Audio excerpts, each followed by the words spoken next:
رب تمہیں دیکھ کے مسکرا رہا تھا، رب تمہیں دیکھ کے مسکرا، تر دامنی پہ شیخ ہماری نہ جائیے، ہم دامن نچوڑ دیں تو فرشتے وضو کریں۔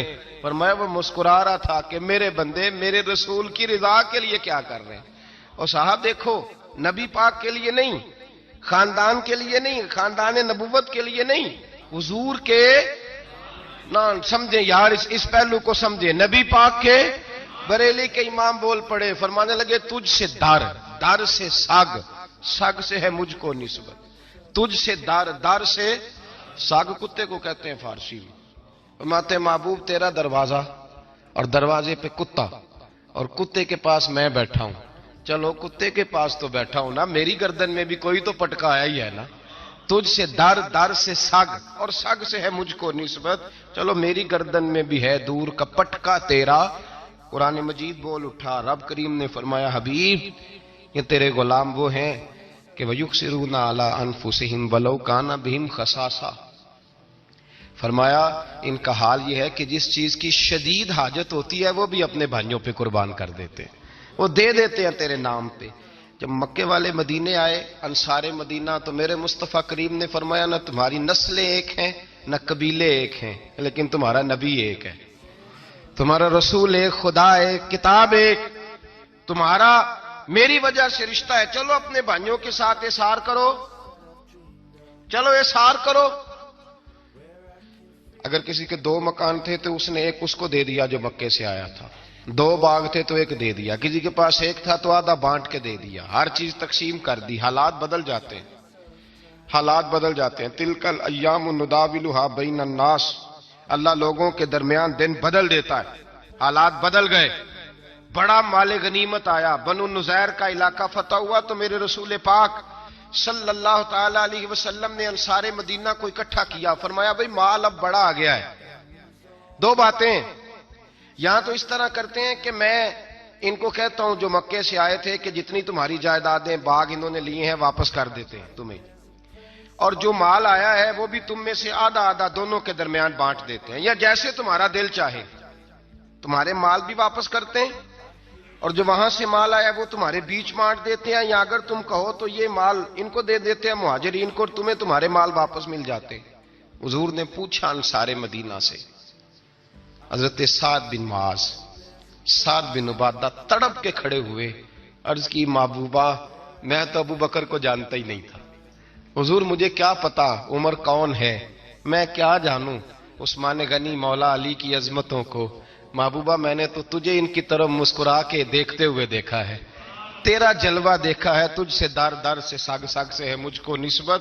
یا رسول اللہ صلی اللہ علیہ وسلم ہم سے مشورہ نہ کریں، آپ اس طرح کریں جو جائیدادیں ہم نے انہیں دی ہیں وہ بھی ان کے پاس رہنے دیں، اور جو مال آیا ہے وہ بھی ان میں تقسیم کر دیں، اس لیے کہ ہمیں تو بس اتنا پتا ہے کہ یہ آپ کے غلام ہیں، آپ کے نوکر ہیں، ہمیں اس سے زیادہ کسی چیز کے کوئی غرض، بس آپ کے غلام ہے، بات ختم ہو گئی۔ حضور خاموش ہو گئے۔ صحابہ کہتے ہیں دیر کے بعد ہم نے کہا فیصلہ ہونا چاہیے، فیصلہ پتہ کیا ہوا؟ حضور نے ہاتھ اٹھائے، کہا اے اللہ میرے مدینے والوں پہ رحم فرما، اے اللہ میرے انصار پہ رحم فرما، اللہ ان کے جذبے قبول فرما۔ بھائی احسار والی زندگی وہ کیا بات ہوئی کہ میں نے بڑی قربانی دی ہے، تو اور جب تک تو قربانی نہیں دیتا تو قدر والا نہیں ہوتا۔ جو چیز قربانی سے حاصل ہوتی ہے اس کی قدر ہوتی ہے، جو چیز مفت میں آ جاتی ہے اس کی کوئی قدر نہیں ہوتی، کوئی قدر نہیں۔ میں اکثر سوچتا ہوں کہ حضرت خواجہ اجمیری کے خلیفے اجمیر میں بھی تو ہونے چاہیے تھے نا، لیکن ان کے خلیفے اجمیر میں نہیں ہوئے، دلی میں ہوئے۔ تو میں سوچتا ہوں دلی والوں کے خلیفے دلی میں ہونے چاہیے، لیکن دلی میں نہیں ہوئے، پاک پتن میں ہوئے۔ تو پاک پتن والوں کے یہاں ہو جاتے، وہ اس لیے کہ قربانی جو دیتا ہے نا، جو دور سے چل کے آتا ہے وہ قربانی کرتا ہے، قربانی دیتا ہے، اس کو قدر زیادہ ہوتی ہے۔ ہم نے کسی شے کے لیے کبھی قربانی نہیں دی، نہ دین کے لیے، نہ قرآن کے لیے، نہ مسجد کے لیے، نہ شیخ کے لیے، نہ طریقت کے لیے، قربانی تو ہے ہی نہیں۔ تو جو شے مفت ملتی ہے اس کا نہ مزہ آتا ہے نہ قدر ہوتی ہے۔ جو چیز قربانی کر کے لیتے ہو نا، قربانی کر کے، اس کی قدر ہوتی ہے۔ کسی لیے کہا تھا کسی درویش نے، اس نے کہا تھا قدر نبیدائے کی جانن دنیا دار کمینے، قدر نبی دا جانل واگے سو گئے وچ مدینے. ان سے پوچھو نا، ان سے پوچھو ان حضرات کو کتنی قدر تھی. قربانی اپنی زندگی میں دینا سیکھیں. ایک ہوتی ہے بندے کی ذاتی خواہش، اس کو کچلنا بڑا مشکل ہوتا ہے. قربانی بڑی ضروری چیز کا نام ہے، اور جو قربانی دینا سیکھ جاتا ہے وہ بچ جاتا ہے. کتیا 6 بچے جنم دیتی ہے لیکن قربانی نہیں نہ دیتی بچوں کی، تو ریوڑ نہیں بنتے، اجڑ نہیں بنتے. بکری 2 بچے پیدا کرتی ہے اور سال کے بعد ہزاروں بچوں، لاکھوں بچوں کی قربانی دیتی ہے، پر پھر بھی جدھر جاؤ بکرے ہی بکرے نظر آتے ہیں. جو قربانی دینا سیکھ جاتا ہے نا، یزید نے کوئی قربانی نہیں دی، اس لیے کوئی شخص بھی کھڑا ہو کے نہیں کہتا، حالانکہ 14-15 بیٹے تھے یزید کے، کوئی بھی کھڑا ہو کے نہیں کہتا میں اس کی نسل میں سے ہوں. امام حسین نے ساری قربانی دے دی. ایک زین العابدین بچے تھے، پوری دنیا میں اللہ نے سید عطا فرمائے ہوئے ہیں. جو قربانی دینا سیکھ جاتا ہے وہ بچ جاتا ہے. ہم نا قربانی کیا، ہمارے پاس تو اضافی شے ہے وہی دینے کو تیار نہیں. جب آپ تیار ہی نہیں تو سودا ہی نہیں کر، آپ نکلے ہی نہیں میدان میں، تو حاصل کیسے ہوگا؟ حصول تو تب ہوگا نا جب آپ کوئی انویسٹمنٹ کریں گے. تو آپ انویسٹ ہی نہیں کر رہے تو بھائی آپ نے پودا ہی نہیں لگایا تو پھل کیسے ملے؟ قربانی نہیں دی تو وہ درجہ کیسے ملے؟ اس کے لیے تو قربانی ضروری ہے. اب تمام صحابہ کی زندگی پڑھ لیں، حضرت ابو بکر سے لے کر حضرت بلال تک، یہ سارے قربانی والے ہیں. آپ تمام اولیاء کی صفت پڑھ لیں، حضرت غوث اعظم، جیلانی، داتا علی اجویری، خواجہ معین الدین، یہ سب قربانی والے لوگ ہیں. قربانی دیتے رہے تو بچے ہوئے. ان کے جو ساتھ تھے وہ بھی قربانیوں والے تھے. قربانی حصہ ہے طریقت کا، قربانی ضروری ہے. اور ہمارے صوفیاء تو کہتے ہیں جس شخص نے تصوف میں آ کے قربانی نہیں دی. بزرگوں کے پاس ایک شخص آیا، غالباً خواجہ نظام الدین محبوب الہی کی بات ہے، میرے ذہن میں نام پورا نہیں سما رہا. تو ایک مرید نے آ کے کہا حضور زکوٰۃ کتنی دینی ہے؟ فرمایا 2.5%. تھوڑی دیر کے بعد حضرت نصیر الدین چراغ دہلوی آ گئے، کہا حضور اللہ کے راستے میں کتنے دینے ہیں؟ فرمایا 50%. ایک ساتھی قریب بیٹھا تھا، اس نے کہا پہلے کے لیے 2.5% کا فتویٰ تھا، اس کو کہہ دیا دے دے. چند منٹ گزرے تو حضرت امیر خسرو بھی آ گئے. کہا حضور زکوٰۃ کتنی دینی ہے؟ فرمایا جو ہے سارا ہی لے آ، تیری 100% ہے. تو وہ ساتھی جو قریب بیٹھے تھے اس نے کہا بابا فتوے علیحدہ علیحدہ ہیں. فرمایا فتویٰ ایک ہی ہے، بندے علیحدہ علیحدہ ہے. فتویٰ ایک ہی ہے، مجھے پتا ہے کون کتنے دے سکتا ہے. وہ جس کو میں نے 2.5% کہا ہے وہ بھی جا کے حساب کتاب کرے گا، اس نے 2.5 بھی پورا نہیں دینا. اور فرمایا جس امیر خسرو کو میں نے کہا نا سارا لے آ، اس کا دل کرے گا میں اپنا مکان بھی توڑ کے لے آؤں.